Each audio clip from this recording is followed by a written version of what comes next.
Chapter 65, The Magnanimity of David. This chapter is based on 1 Samuel 22, verses 20 to 23, and chapters 23 to 27.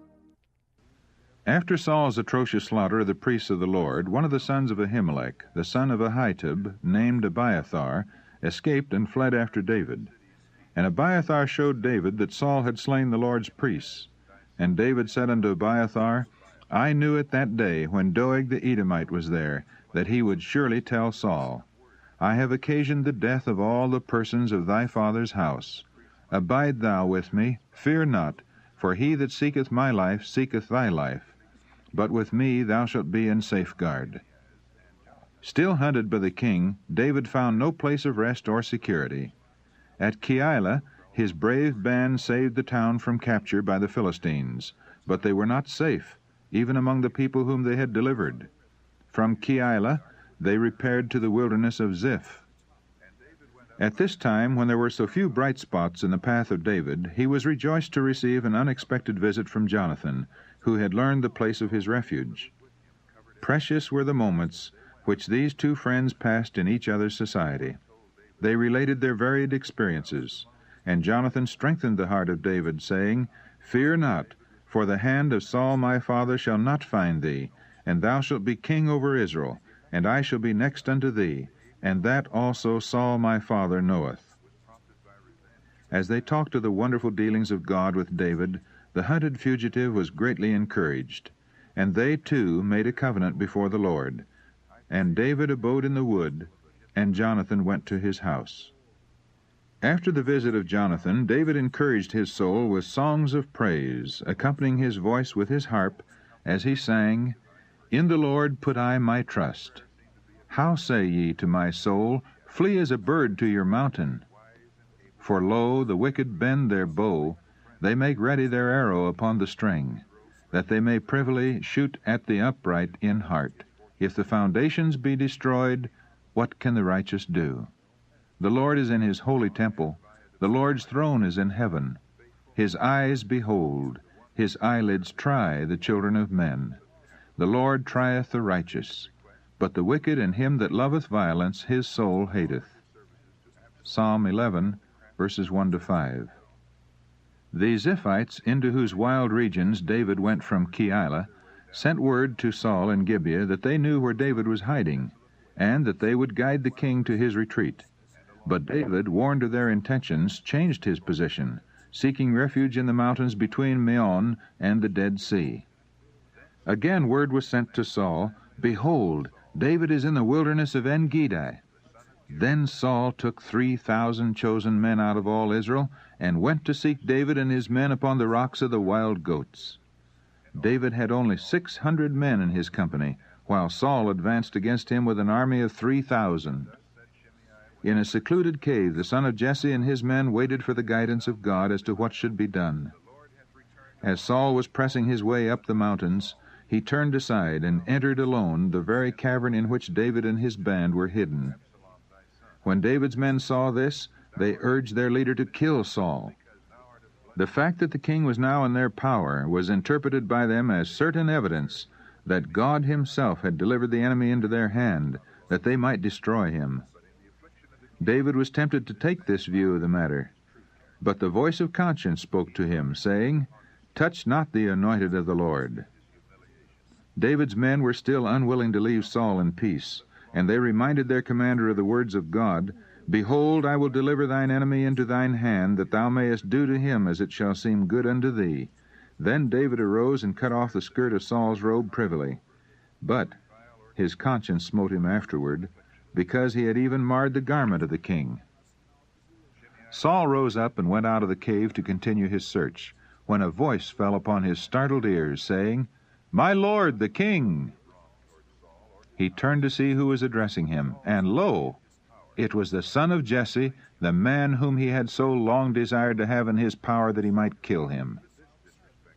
David bowed himself to the king, acknowledging him as his master. Then he addressed Saul in these words, Wherefore hearest thou men's words, saying, Behold, David seeketh thy hurt? Behold, this day thine eyes have seen how the Lord hath delivered thee today into mine hand in the cave. And some bade me kill thee, but mine eye spared thee, and I said, I will not put forth mine hand against my Lord, for he is the Lord's anointed.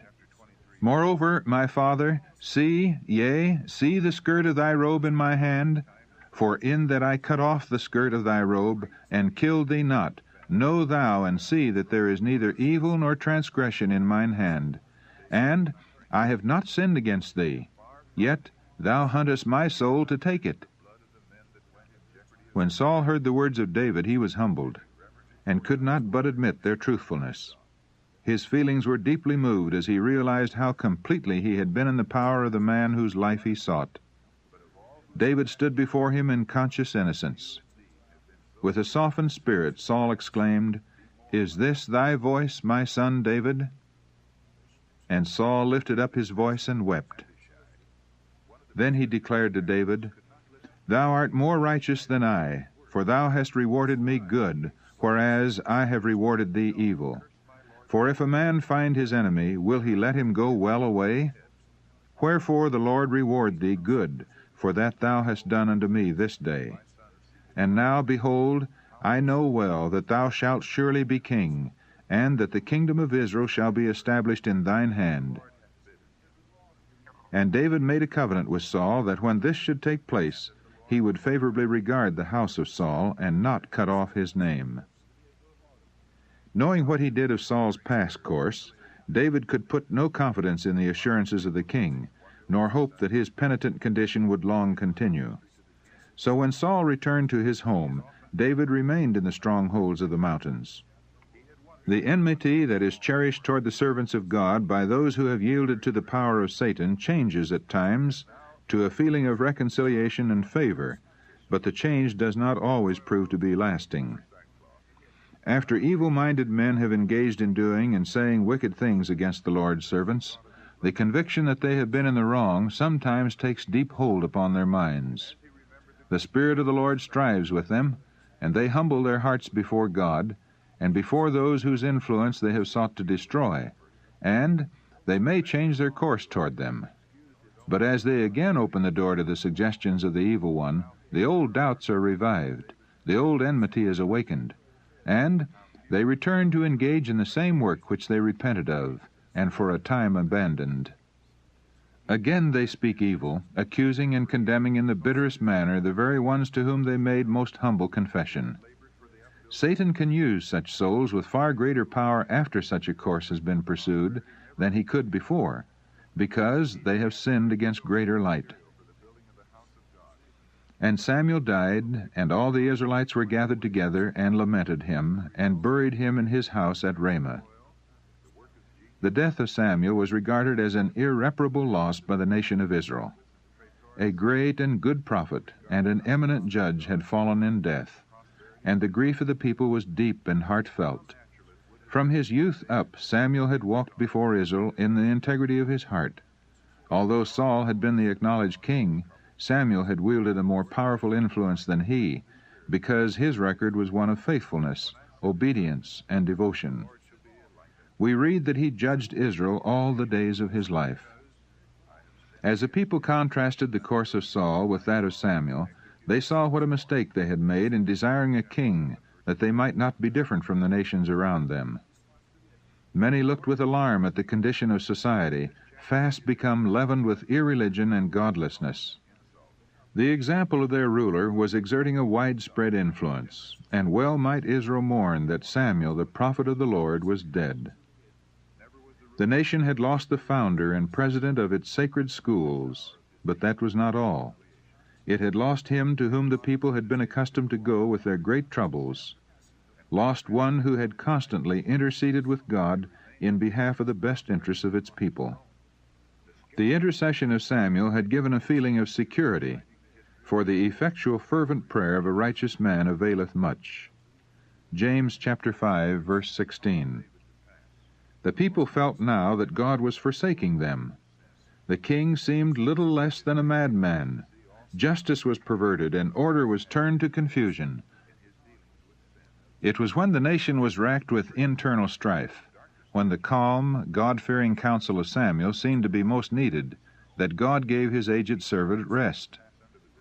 Bitter were the reflections of the people as they looked upon his quiet resting place, and remembered their folly in rejecting him as their ruler, for he had had so close a connection with heaven that he seemed to bind all Israel to the throne of Jehovah.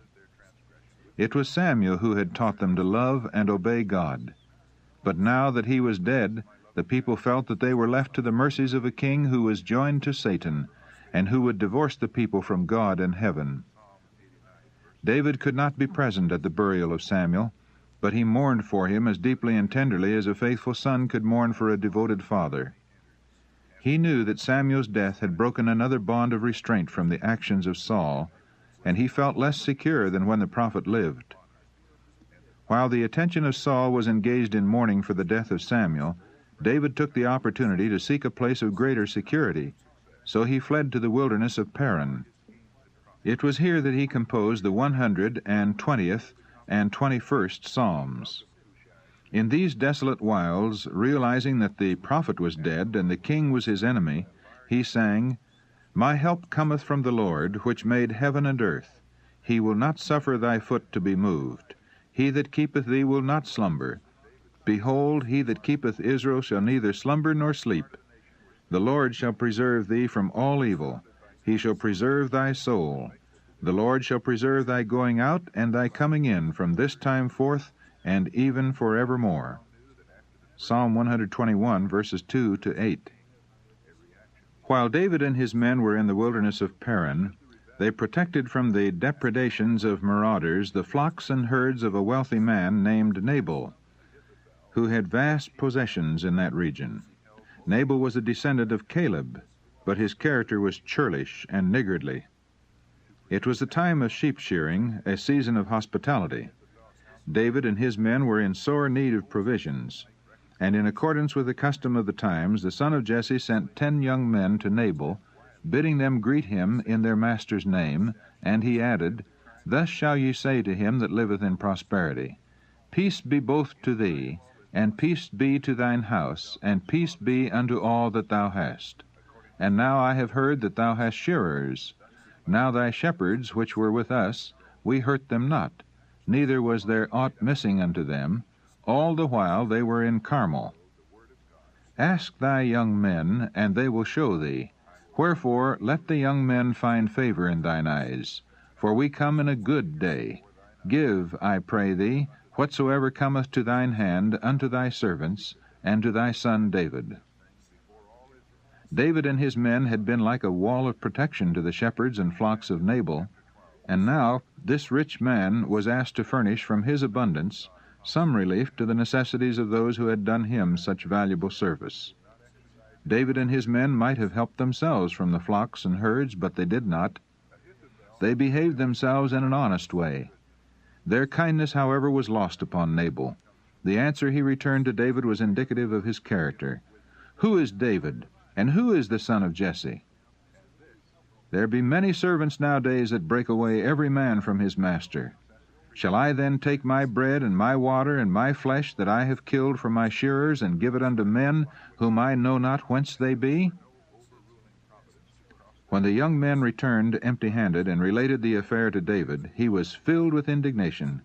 He commanded his men to equip themselves for an encounter, for he had determined to punish the man who had denied him what was his right and had added insult to injury. This impulsive movement was more in harmony with the character of Saul than with that of David, but the son of Jesse had yet to learn lessons of patience in the school of affliction. One of Nabal's servants hastened to Abigail, the wife of Nabal, after he had dismissed David's young men, and told her what had happened. "Behold," he said, "David sent messengers out of the wilderness to salute our master, and he railed on them. But the men were very good unto us, and we were not hurt, neither missed we anything, as long as we were conversant with them, when we were in the fields. They were a wall unto us, both by night and day, all the while we were with them keeping the sheep. Now therefore know and consider what thou wilt do, for evil is determined against our master, and against all his household." Without consulting her husband or telling him of her intention, Abigail made up an ample supply of provisions, which, laden upon asses, she sent forward in the charge of servants, and herself started out to meet the band of David. She met them in a covert of a hill. And when Abigail saw David, she hasted, and lighted off the ass, and fell before David on her face, and bowed herself to the ground, and fell at his feet, and said, Upon me, my lord, upon me let this iniquity be, and let thine handmaid, I pray thee, speak in thine audience. Abigail addressed David with as much reverence as though speaking to a crowned monarch. Nabal had scornfully exclaimed, Who is David? But Abigail called him, My lord. With kind words she sought to soothe his irritated feelings, and she pleaded with him in behalf of her husband. With nothing of ostentation or pride, but full of the wisdom and love of God, Abigail revealed the strength of her devotion to her household, and she made it plain to David that the unkind course of her husband was in no wise premeditated against him as a personal affront, but was simply the outburst of an unhappy and selfish nature. Now therefore, my lord, as the Lord liveth, and as thy soul liveth, seeing the Lord hath withholden thee from coming to shed blood, and from avenging thyself with thine own hand, now let thine enemies, and they that seek evil to my lord, be as Nabal. Abigail did not take to herself the credit of this reasoning to turn David from his hasty purpose, but gave to God the honor and the praise. She then offered her rich provision as a peace offering to the men of David, and still pleaded as if she herself were the one who had so excited the resentment of the chief. I pray thee, she said, forgive the trespass of thine handmaid, for the Lord will certainly make my lord a sure house, because my lord fighteth the battles of the Lord, and evil hath not been found in thee all thy days. Abigail presented by implication the course that David ought to pursue. He should fight the battles of the Lord. He was not to seek revenge for personal wrongs, even though persecuted as a traitor. She continued, Though man be risen up to pursue thee, and to seek thy soul, yet the soul of my Lord shall be bound in the bundle of life with the Lord thy God. And it shall come to pass, when the Lord shall have done to my Lord, according to all the good that he hath spoken concerning thee, and shall have appointed thee prince over Israel, that this shall be no grief unto thee, nor offense of heart unto my Lord, either that thou hast shed blood causeless, or that my Lord hath avenged himself. And when the Lord shall have dealt well with my Lord, then remember thine handmaid. 1 Samuel chapter 25, verses 29 to 31 in the Revised Version. These words could have come only from the lips of one who had partaken of the wisdom from above.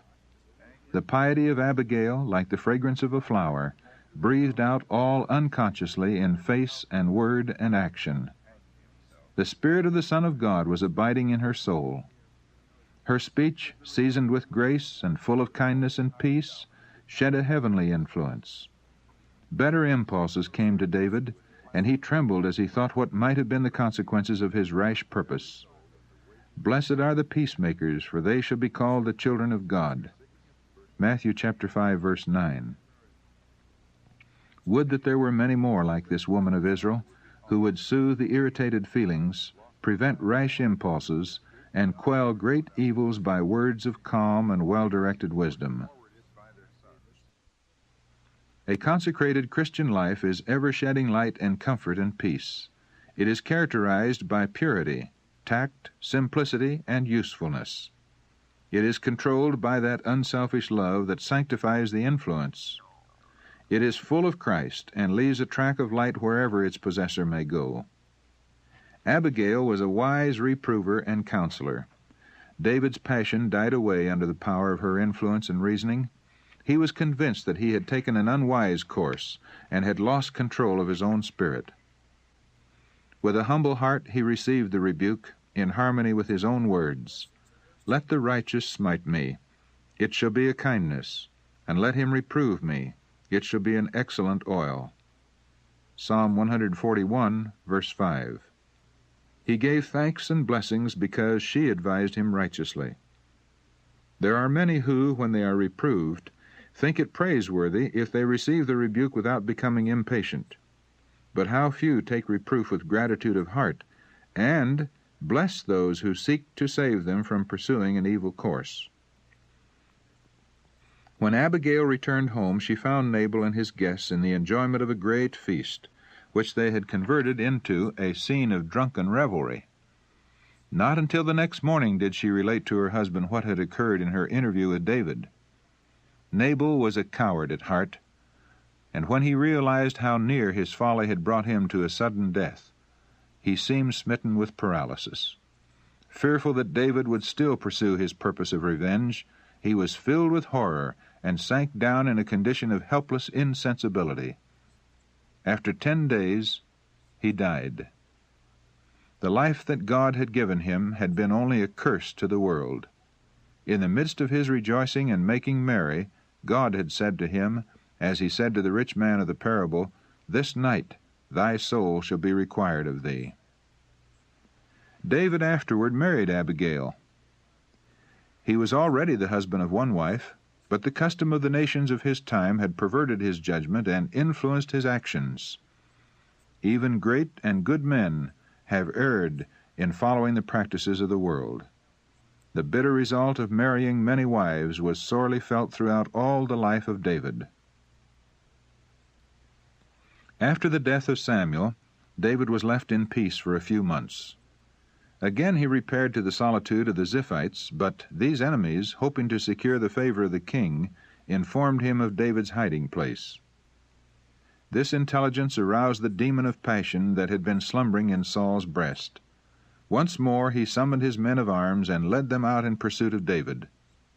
But friendly spies brought tidings to the son of Jesse that Saul was again pursuing him, and with a few of his men David started out to learn the location of his enemy.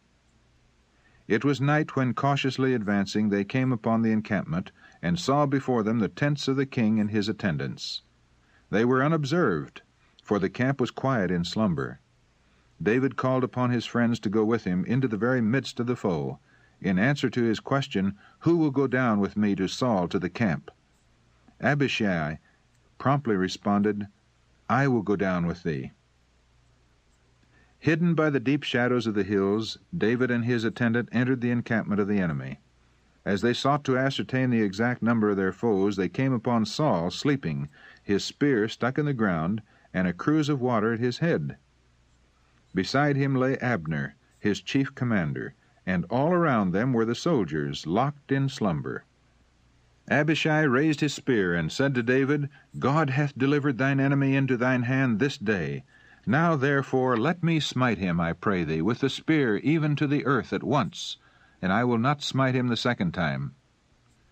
He waited for the word of permission, but there fell upon his ear the whispered words, "Destroy him not, for who can stretch forth his hand against the Lord's anointed, and be guiltless?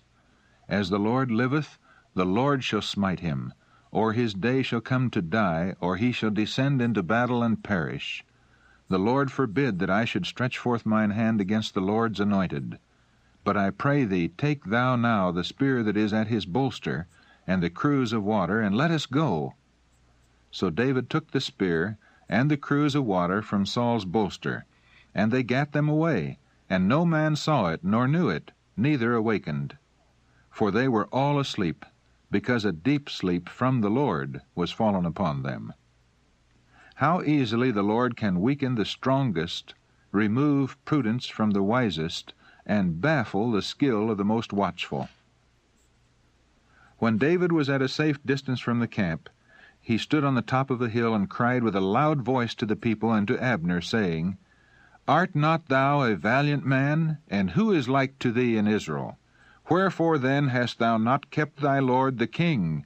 For there came one of the people in to destroy the king thy lord. This thing is not good that thou hast done.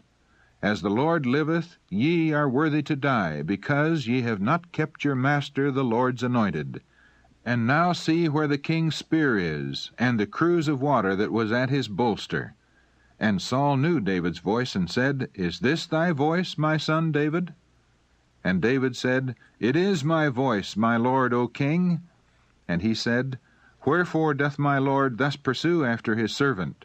For what have I done, or what evil is in mine hand?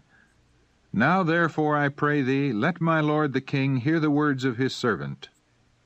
Again the acknowledgment fell from the lips of the king, I have sinned. Return, my son David, for I will no more do thee harm, because my soul was precious in thine eyes this day. Behold, I have played the fool, and have erred exceedingly. And David answered and said, Behold the king's spear, and let one of the young men come over and fetch it. Although Saul had made the promise, I will no more do thee harm, David did not place himself in his power. This second instance of David's respect for his sovereign's life made a still deeper impression upon the mind of Saul, and brought from him a more humble acknowledgment of his fault. He was astonished and subdued at the manifestation of such kindness. In parting from David, Saul exclaimed, Blessed be thou, my son David, thou shalt both do great things, and also shalt still prevail. But the son of Jesse had no hope that the king would long continue in this frame of mind. David despaired of a reconciliation with Saul. It seemed inevitable that he should at last fall a victim to the malice of the king, and he determined again to seek refuge in the land of the Philistines. With the 600 men under his command, he passed over to Achish, the king of Gath. David's conclusion that Saul would certainly accomplish his murderous purpose was formed without the counsel of God. Even while Saul was plotting and seeking to accomplish his destruction, the Lord was working to secure David the kingdom. God works out his plans, though to human eyes they are veiled in mystery. Men cannot understand the ways of God, and looking at appearances they interpret the trials and tests and provings that God permits to come upon them as things that are against them, and that will only work their ruin. Thus David looked on appearances, and not at the promises of God. He doubted that he would ever come to the throne. Long trials had worried his faith and exhausted his patience. The Lord did not send David for protection to the Philistines, the most bitter foes of Israel.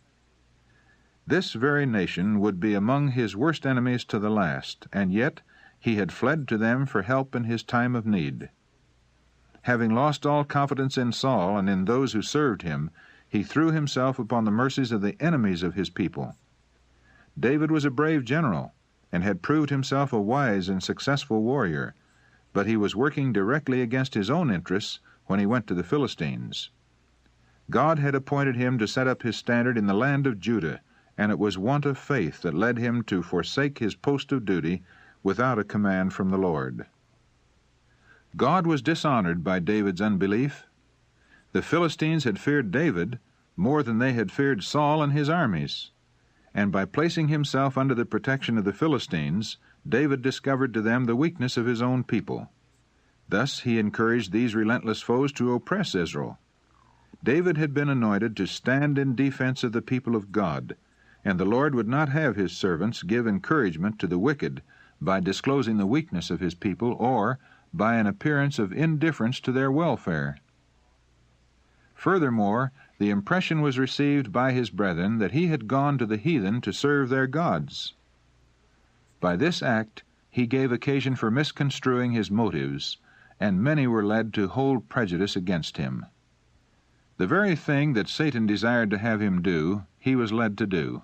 For in seeking refuge among the Philistines, David caused great exultation to the enemies of God and his people. David did not renounce his worship of God, nor cease his devotion to his cause, but he sacrificed his trust in him to his personal safety, and thus tarnished the upright and faithful character that God requires his servants to possess. David was cordially received by the king of the Philistines. The warmth of this reception was partly due to the fact that the king admired him, and partly to the fact that it was flattering to his vanity to have a Hebrew seek his protection. David felt secure from betrayal in the dominions of Achish. He brought his family, his household, and his possessions, as did also his men, and to all appearance he had come to settle permanently in the land of Philistia. All this was gratifying to Achish, who promised to protect the fugitive Israelites. At David's request for a residence in the country, removed from the royal city, the king graciously granted Ziklag as a possession. David realized that it would be dangerous for himself and his men to be under the influence of idolaters. In a town wholly separated for their use, they might worship God with more freedom than they could if they remained in Gath, where the heathen rites could not but prove a source of evil and annoyance. While dwelling in this isolated town, David made war upon the Geshurites, the Gezrites, and the Amalekites, and he left none alive to bring tidings to Gath. When he returned from battle, he gave Achish to understand that he had been warring against those of his own nation, the men of Judah. By this dissembling, he was the means of strengthening the hand of the Philistines. For the king said, He hath made his people Israel utterly to abhor him. Therefore he shall be my servant forever. David knew that it was the will of God that those heathen tribes should be destroyed, and he knew that he was appointed to do this work, but he was not walking in the counsel of God when he practiced deception. And it came to pass in those days that the Philistines gathered their armies together for warfare to fight with Israel. And Achish said unto David, Know thou assuredly that thou shalt go out with me to battle, thou and thy men. David had no intention of lifting his hand against his people, but he was not certain as to what course he would pursue until circumstances should indicate his duty. He answered the king evasively and said, Surely thou shalt know what thy servant can do. Achish understood these words as a promise of assistance in the approaching war, and pledged his word to bestow upon David great honor and give him a high position in the Philistine court. But although David's faith had staggered somewhat at the promises of God, he still remembered that Samuel had anointed him king of Israel. He recalled the victories that God had given him over his enemies in the past. He reviewed the great mercy of God in preserving him from the hand of Saul, and determined not to betray a sacred trust. Even though the king of Israel had sought his life, he would not join his forces with the enemies of his people.